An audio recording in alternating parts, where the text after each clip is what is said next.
laban na ating ipinaglalaban. No?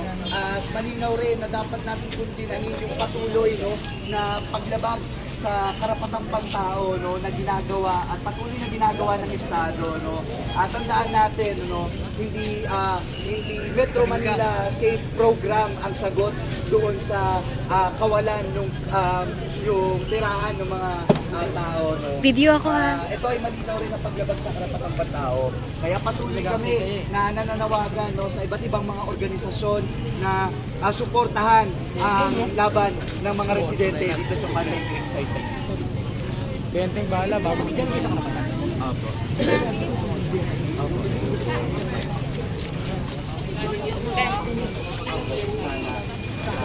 Opo, sa North kami sa City Hall, kasi daw, papantado kami ng price. Pero ang totoo niya, dalawa lang kami. Yung isang residente dito na officer ng COA at ako bilang paralitan nila, legal representative nila. May tension ngayon sa Panday Creek kasi may banta ng demolition. Ayan, naka-barikada na lahat. Pati yung doon sa kabila, meron na rin.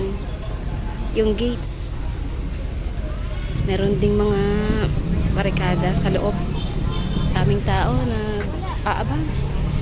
Nakakatakot kasi may bali-balita na meron daw pupunta dito na pangkat nga for demolition and pang police din. So, ay, Diyos ko.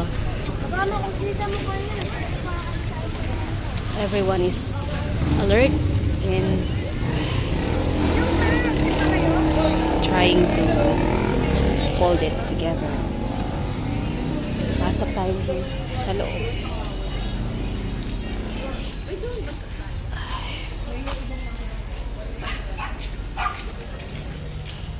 Ito ang Panday Creek.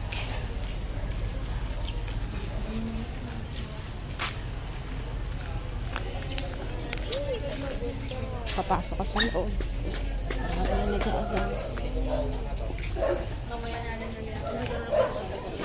Hintay ka lang. Tingnan mo, relax lang siya, di ba?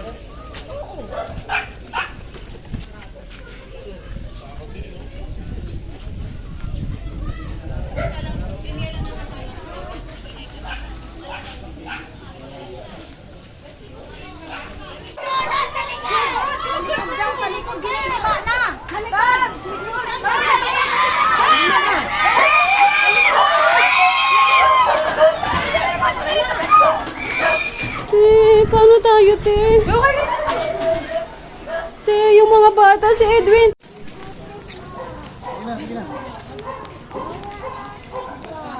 Kaya mo na.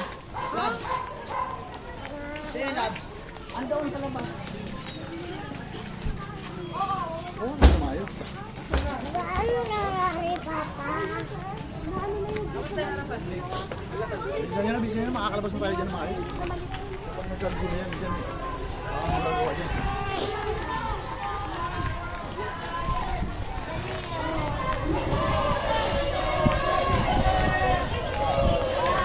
Dali. Diyan na!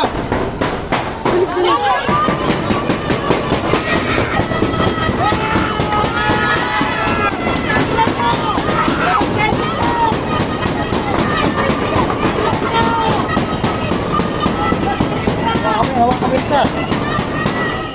Lumayo ka dyan sa ibang daw.